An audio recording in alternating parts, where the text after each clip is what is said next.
What's up guys? Kumusta kayo? Pag-usapan natin ngayon itong si Alex Fabella. Meron kasing lumabas na video nung nakaraang araw kung saan tumutulong siya. Bait naman ito ni Alex Fabella. Ito, panoorin natin. 31, 32, 33, 34, 35, 36, 37, 38, 39, 40. 40 pa na. Okay na. Yang paring Alex, Oh, ito palang pera ito ayaw tangkapin ng kasa at gusto yung cheque. Pipilit ako ng cheque na yun. sige. Chike talaga yan. Chike. Nakapirma churiste. Ako. Okay. Bali ano po, kung gusto niyo po ng kape, may Galing bigayan ng pera. Bilib talaga ako dito kay Alex Fabella. Matulungin ang sabi nga niya, tinulong ko kay Kap yan dati. Pero malamang natuwa ang mga tao dito. Siyempre, namigay ng pera ba naman eh. Tingnan nga natin yung mga comment, mga naging comment. Tingnan natin. Yun nga, tinulong ko kay Kap yan dati. Tapos sabi ng isa, boss, bakit naka-upload? Siyempre, para awareness siguro yan. Sabi ng isa, salamat po, pero bakit kailangan pa po i-upload? Ano po ang reason? Public or debt shaming kay Tatang, kawawa naman. Senior citizen pa yata? Ba't ganun? Parang alanganin yata yung mga tao Parang hindi sila approve. Sabi nito isa, correction, hirap po sa yan at binayaran din. Matagal na, bakit pa kailangan pang i-upload? Wala pong kinikita sa Facebook. Siguro yun ang sinasabi na wala po kinikita sa Facebook. Kaya kahit matagal na pong vid ay hindi po naman dapat i-upload.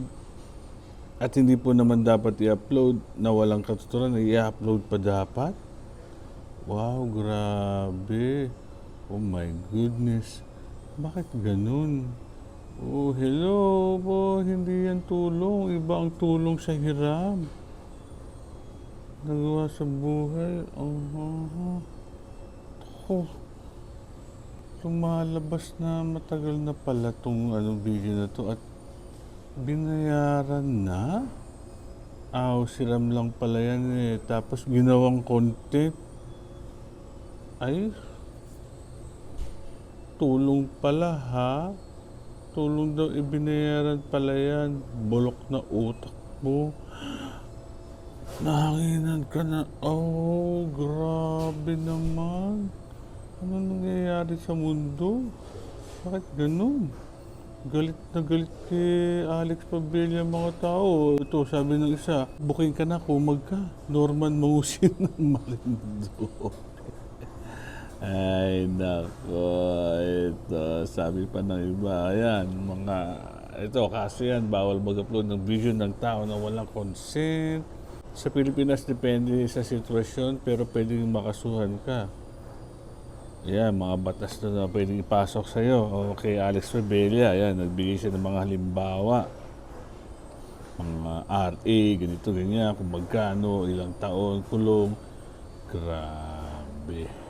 Nako, hindi maganda to. Akala ko pa naman matulungin itong si Alex Fabella. Ayan, inutang daw yan at bed na. May sasakyan po na iniwan sa kanya. Ang pagkakaalam ko, kapalit ng pera na hiniram kay Mr. Fabella. Pero naibalik na po ang pera. So parang may sinanglaw, may collateral na binigay. Matagal na po naibalik ang pera kay Mr. Fabella. Binayaran na po ang pera na hiniram kay Mr. Fabella. Pero bakit niya na i-upload? Naman. Kung dati pa pala binayaran niya, in-upload mo pa yan. Grabe na, disappoint naman ako. Fake news ka pala, Alex Fabella. Akala ko pa naman tumutulong ka. Yung pala, hiram lang. Tapos, tagal na pala yan.